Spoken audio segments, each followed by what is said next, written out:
नमस्कार दोस्तों, pure banking में आपका स्वागत है। आज बैंकिंग के एक नए टॉपिक के साथ आया हूँ और आज का टॉपिक है नॉन परफॉर्मिंग एसेट्स यानी एनपीए, जो बहुत ही फेमस टॉपिक है और बहुत ही इंपॉर्टेंस है इसकी बैंकिंग सेक्टर में। तो चलिए शुरू करते हैं इस इंपॉर्टेंट टॉपिक को। नॉन परफॉर्मिंग एसेट्स, इसको शॉर्ट फॉर्म में एनपीए बोलते हैं। तो एनपीए क्या है हम देखते हैं और एक एक करके समझने की कोशिश करते हैं एनपीए हमें कैसे अफेक्ट करता है और कैसे इसका नुकसान हमें हो रहा है। बैंक एसेट्स ये क्या है? Assets are something that you own, making you are the legal owner of assets. Assets कुछ ऐसा है कि बोल सकते हो कि आपका खुद का है, या आप बोल सकते हो इसके आप लीगल ओनर हो। इसी को हम असेट्स बोलते हैं। इसी तरह से बैंक के केस में भी होता है। बैंक का असेट्स क्या होता है? कुछ ऐसी चीज़ें होती हैं जो बैंक की अपनी होती हैं, जिसे हम बैंक का असेट्स बोलते हैं। इसमें फिजिकल प्रॉपर्टी भी हो सकती है, जिसमें जैसे कि लैंड, इक्विपमेंट, बिल्डिंग एक्सेट्रा होता है, और फाइनेंशियल प्रॉपर्टी भी हो सकती है। तो दो तरह से एसेट्स होते हैं बैंक के। कुछ फिजिकल प्रॉपर्टी होती है, कुछ फाइनेंशियल प्रॉपर्टी होती है। तो ये बैंक के अपने एसेट्स होते हैं। Banks generally have 4 types of assets. तो बैंक्स जनरली 4 तरह के एसेट्स रखती है। वो क्या क्या? Physical assets, loan advances, reserves and investment. ये 4 तरह के एसेट्स बैंक के होते हैं। Among the above 4 types, loan or advances are the most important and risky assets. तो जो लोन और एडवांसेस है ये सबसे इंपॉर्टेंट और सबसे रिस्की एसेट्स माना जाता है बैंक का। It is most important because ये सबसे इंपॉर्टेंट इसलिए है क्योंकि ये जनरेट मैक्सिमम प्रॉफिट, इससे सबसे ज़्यादा प्रॉफिट होता है बैंक को। और सेम टाइम वहीं पे दूसरी तरफ ये बहुत रिस्की है, क्योंकि अगर बोरोवर फेल हो गया रीपे करने में लोन अमाउंट को, तो बैंक को इससे बहुत ज़्यादा लॉस भी हो सकता है। तो ये दोनों तरह से, अगर जो बोरोवर है उससे ठीक से पे कर रहा है, पे में अपने रीपेमेंट को सही से कर रहा है टाइम से, तो इससे बैंक को बहुत ज़्यादा प्रॉफिट होता है। लेकिन दूसरी तरफ अगर बैंक जो बोरोवर है वो फेल हो गया रीपेमेंट करने में, तो इससे बैंक को बहुत ज़्यादा लॉस भी हो सकता है। तो ये जो लोन एंड एडवांसेस है बैंक के लिए इसलिए बहुत ज़्यादा इंपॉर्टेंट होता है। अगर सब कुछ सही रहा तो बैंक को बहुत फायदा होगा, अगर सब कुछ गलत निकला यानी अपोजिट डायरेक्शन निकला तो इससे बैंक को बहुत ज़्यादा लॉस हो सकता है। नॉन परफॉर्मिंग एसेट्स ये क्या है? If the borrowers is unable to repay the interest and principal repayment to the bank for the considerable amount of time, then loan advances will be called non performing assets. Non performing assets क्या? अगर जो borrower है interest और principal amount, जो bank ने loan दिया वो principal amount और उसका इंटरेस्ट रीपे करने में, वो भी टाइम पे रीपे करने में अगर वो सक्षम नहीं है, तो वही आगे चल के नॉन परफॉर्मिंग बन जाता है। Since loan advances are assets of the bank, it will known as non performing asset. जैसा कि बोला गया है लोन और एडवांसेज बैंक के एसेट्स हैं, इसलिए इसको नॉन परफॉर्मिंग एसेट्स बोलते हैं। तो फाइनली नॉन परफॉर्मिंग एसेट्स क्या हुआ? बैंक का के जो एसेट्स हैं वो अगर वो किसी को दे रहा है और वो उसका रीपेमेंट टाइम पे नहीं कर पा रहा है, तो ही उसका नॉन परफॉर्मिंग एसेट्स बन जाता है। इन इंडियन कंटेक्स्ट, इंडिया के कंटेक्स्ट में क्या होता है? Borrowers has failed to make interest and principal payments for 90 days यानी 3 months, then loan advances is considers NPA. India के कंटेक्स्ट में क्या है कि अगर जो बोरोवर है जिसको बैंक ने लोन दिया है वो 90 डेज में अगर जो लोन लिया है उसका इंटरेस्ट और प्रिंसिपल अमाउंट रीपे नहीं कर पा रहा है यानी पेमेंट नहीं कर रहा है, तो उस एनपीए में चला जाएगा। तो हम उसको एनपीए मान लेंगे। तो बैंक मान लेगी कि अगर 90 डेज तक पेमेंट नहीं हुआ तो उसका एनपीए हो गया। लेमन्स टर्म में एनपीए की परिभाषा क्या दी गई है कि यू लेंड मनी, आपने किसी को पैसा दिया but you don't get it back, लेकिन आप उसे वापस नहीं पाए। व्हेन यू एक्सपेक्टेड, जब आपको एक्सपेक्टेशन थी कि इस टाइम तक वापस आना चाहिए और वो वापस नहीं आए, तो इसे एनपीए कहा जाता है। तो लेमन टर्म में एनपीए क्या होता है कि आपने किसी को पैसा दिया और उसने उसे उस समय वापस नहीं किया जब वो एक्सपेक्टेड था, जब आप उम्मीद कर रहे थे कि इस समय वो पैसे वापस आएंगे, उस समय वापस नहीं आए, तो इसी को हम एनपीए बोलते हैं। इंडिया कंटेक्स्ट में भी यही था कि 90 डेज में अगर कोई बोरोवर है जो इंटरेस्ट और प्रिंसिपल अमाउंट जो उसे रीपे करना तो पे नहीं कर रहा है 90 डेज तक, तो उसे एनपीए मान लिया जाएगा। Recovery, non recovery of NPA, इसकी क्या होता है? आपकी रिकवरी कैसे होगी अगर एनपीए बन गया तो वो देखते हैं इसमें। Interest earn on loan repayment are the most important income of the bank. Bank का जो सबसे इंपॉर्टेंट इनकम है वो इंटरेस्ट है जो लोन के रीपेमेंट पे उसे मिलता है। Therefore due to default in repayment bank will suffer loss. अगर कोई भी कस्टमर डिफॉल्ट होता है रीपेमेंट में तो इससे बैंक को बहुत ज़्यादा नुकसान होता है। दो, by selling the collateral securities if any against the loan bank could recover the loan amount. तो बैंक क्या करती है? अगर कोई कस्टमर उसका लोन नहीं पे कर पा रहा है तो बैंक लॉस में जाने लगेगी, यानी उसका जो लोन अमाउंट तो एनपीए में चला जाएगा। तो उसे रिकवर करने के लिए भी बैंक के पास बहुत सारे ऑप्शन होते हैं, जिसमें एक है कि जो भी कोलेटरल सिक्योरिटी बैंक गारंटी के तौर पर लेती है कस्टमर से, उसे बेच के अपने लॉस की भरपाई कर सकती है।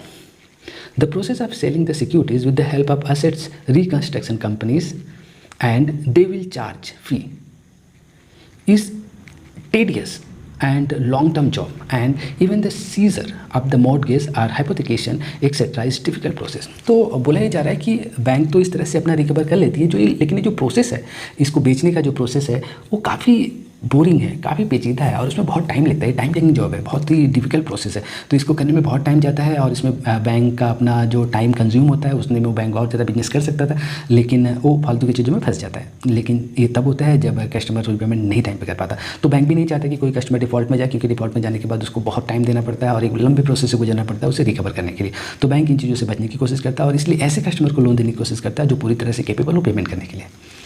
Moreover, if the company or individual borrowers become bankrupt, then the loss will be catastrophic for the lender bank. कभी कभी क्या होता है, कोई कंपनी या कोई इंडिविजुअल बोरोवर्स बैंकरप्ट बन जाता है, वो ठीक से अपना रीपेमेंट नहीं कर पाता है, तो ये जो लॉस होता है ये बहुत ही डिजास्ट्रस होता है बैंक के लिए, उस बैंक के लिए जिस बैंक ने उसको लोन दिया होता है। Even in some cases there could be some corrupted bank officials who would sanction loans to uncreditworthy borrowers for bribes और मिनिस्टेरियल या पॉलिटिकल प्रेशर। कभी कभी ऐसा भी होता है कि कुछ हमारे जो बैंक ऑफिशियल्स हैं वो लालच में आके, घुस की लालच में आके, कुछ ब्राइब की लालच में आके, या किसी इन्फ्लुएंस में आके, किसी पॉलिटिकल इन्फ्लुएंस में या किसी मिनिस्टेरियल इन्फ्लुएंस में आके भी उन लोगों को लोन सेंक्शन कर देते हैं जो उसके लिए पूरी तरह से अप्लीकेबल नहीं है। तो इन सिचुएशन की वजह से भी कभी कभी NPA बनता है। तो अगर ये सब चीज़ें ना हो तो शायद NPA इतना ज़्यादा न बढ़े। कंडीशंस टू बिकम NPA, इसकी कंडीशंस क्या है NPA की? And assets become NPA when it ceases to generate income for the bank. कोई भी एसेट्स NPA तब बन जाता है जब उससे इनकम जनरेट होना बंद हो जाता है बैंक के लिए, तब उसे बैंक NPA मान लेती है। टर्म लोन के केस में क्या है? Interest or the instalment of principal amount remain overdue for more than 90 days. Term loan के केस में अगर 90 डेज तक इंटरेस्ट और जो इंस्टॉलमेंट ऑफ प्रिंसिपल अमाउंट को वो नहीं आ रहा है, वो ओवरड्यू हो गया, तो टर्म लोन को हम NPA मान लेंगे। ओवरड्राफ्ट कैश क्रेडिट में क्या होता है? Account remains out of order for 90 days. अगर 90 डेज के लिए आउट ऑफ ऑर्डर चला गया अकाउंट, तो भी इसे हम NPA मान लेंगे। बिल्स के केस में क्या है? The bills remains overdue for more than 90 days. कोई भी अगर बिल 90 डेज तक ओवरड्यू हो गई, इन case the bill purchase and discount, इस केस में तो उसे हम NPA मान लेंगे। शॉर्ट ड्यूरेशन क्रॉप में, इसके केस में क्या है? द इंस्टॉलमेंट ऑफ प्रिंसिपल और interest remains overdue for 2 crop season. अगर 2 क्रॉप सीजन तक शॉर्ट ड्यूरेशन की क्रॉप में अगर ओवरड्यू हो गया तो इसे हम NPA मान लेंगे। लॉन्ग ड्यूरेशन क्रॉप के केस में क्या है? द इंस्टॉलमेंट ऑफ प्रिंसिपल और interest remains overdue for 1 crop season. पूरे 1 क्रॉप सीजन तक अगर प्रिंसिपल और इंटरेस्ट ओवरड्यू हो गया तो इसे हम NPA मान लेंगे। सिक्योरिटाइजेशन ट्रांजेक्शन में क्या है? The amount of liquidity facility outstanding for more than 90 days. 90 days तक अगर लिक्विडिटी फैसिलिटी आउटस्टैंडिंग हो गई तो इस केस में हम NPA से मान लेंगे। डेरिवेटिव ट्रांजेक्शन में क्या है? The overdue receivable representing positive mark to market value of a derivative contract if this remains unpaid for 90 days. अगर ये 90 डेज तक अनपेड हुआ तो इस केस में इसको हम NPA मान लेंगे, डेरिवेटिव ट्रांजेक्शन्स को। NPA क्लासिफिकेशन करके देखते हैं। NPA का क्लासिफिकेशन भी है। Banks are required to classify NPA into 3 categories. इसको 3 कैटेगरीज में क्लासीफाई करती है on the basis of non performing period and the reliability of the dues. इस बेसिस पे 3 कैटेगरी में इसे क्लासीफाइज करती है। एक कैटेगरी क्या है? Sub standard assets. Sub standard assets क्या है? 90 days to 12 month. Assets remain NPA for less than और इक्वल टू 12 मंथ। और सब स्टैंडर्ड असेट्स, कोई भी असेट्स NPA तब बन जाता है, सब स्टैंडर्ड असेट्स कब बन जाता है NPA? जब वो लेस देन और इक्वल टू 12 मंथ तक वो NPA में रहता है, तो सब स्टैंडर्ड असेट्स बन जाता है। Such an assets will have well-defined credit weakness that jeopardize the liquidation of debt and are characterized by the distinct possibilities that the bank will sustain some loss if deficiencies are not corrected. तो इस case में माना जाता है sub standard assets के case में कि अगर जो डिफिशियंसीज है उसे करेक्ट नहीं किया गया तो बैंक को इसमें कुछ लॉस हो सकता है। तो इस तरह की पॉसिबिलिटीज इसमें बनती है सब स्टैंडर्ड असेट्स में। डाउटफुल असेट्स, 12 महीने से ज़्यादा होता है तो डाउटफुल असेट्स बन जाता है। असेट्स रिमेन्स सब स्टैंडर्ड असेट्स फॉर 12 मंथ और डाउटफुल असेट्स। कोई भी असेट जो सब स्टैंडर्ड असेट्स है 12 महीने के लिए रहता है, उसके बाद उसे हम डाउटफुल असेट्स बोलने लगते हैं।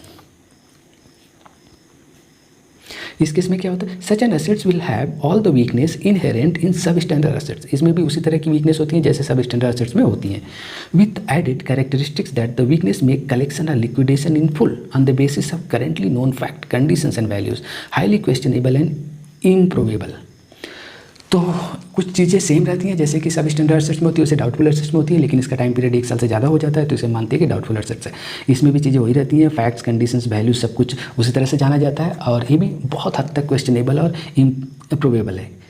लॉस असेट्स, तीसरा है loss assets, assets where loss has been identified by the bank or the internal external auditors or the RBI inspection but the amount has not been written off fully. Loss assets उससे बोलते हैं जिसे या तो bank के अपने लोग या उनका इंटरनल या एक्सटर्नल जो ऑडिटर्स है वो, या तो फिर आरबीआई का कोई इंस्पेक्शन टीम आई या वो बोल दे कि ये अब लॉस असेट्स में चला गया है, ये पूरी तरह से लॉस आ गया, इसको आइडेंटिफाई अगर वो कर लेती है तो इसे हम लॉस असेट्स मानते हैं। ये तब तक लॉस असेट्स माना जाता है जब तक कि उसको पूरी तरह से रिटर्न ऑफ नहीं कर दिया जाता है, जब तक वो बंद नहीं होता तब तक उसे लॉस असेट्स में गिना जाता है। Such an assets is considered uncollectible and of such little value that its continuance as the bankable assets is not warranted although they may be some salvage or recovery value। हो सकता है कि इसकी recovery value बहुत थोड़ी सी हो, लेकिन इसे तब तक लॉस असेट्स माना जाता है जब तक कि इसे पूरी तरह से बंद नहीं कर दिया जाता है। Upgraded of NPA to standards, तो अगर कोई एनपीए हो गया तो उसे हम अपग्रेड भी कर सकते हैं। अपग्रेड करने के लिए कुछ खास नहीं करना पड़ता, बस थोड़ा सा उसमें मेहनत करने की जरूरत है। इसमें देखिए करना क्या होता है, if arrears of interest and principal are paid by the borrowers in case the loan account classified as NPA, the account should no longer be treated as non-performing and may be classified as standard account। तो अगर कोई भी borrower अपना जो arrears है उसका interest और principal amount जो है उसको पेड कर देता है किसी भी लोन अकाउंट का, तो उसको जो क्लासिफाइड जो एनपीए क्लासिफाइड किया गया था लोन अकाउंट को, अगर उसका इंटरेस्ट और प्रिंसिपल अमाउंट को पे कर देता है बोरोवर तो तुरंत एनपीए से कन्वर्ट होकर स्टैंडर्ड अकाउंट बन जाता है। तो स्टैंडर्ड अकाउंट बनने के लिए ज़्यादा कुछ करने की जरूरत नहीं है, बस उस कस्टमर को कन्विंस करना और उसको बोलना कि वो अपना इंटरेस्ट और प्रिंसिपल अमाउंट पे कर दे। पे करते ही वो एनपीए से स्टैंडर्ड अकाउंट में कन्वर्ट हो जाता है। तो ये प्रोसेस है एनपीए से स्टैंडर्ड अकाउंट में कन्वर्ट करने का। तो एनपीए पे आज के लिए इतना ही। मुझे उम्मीद है कि मैं आपको एनपीए ठीक समझा पाया। तो कल फिर से मिलता हूँ एक नए टॉपिक के साथ, तब तक के लिए जय हिंद।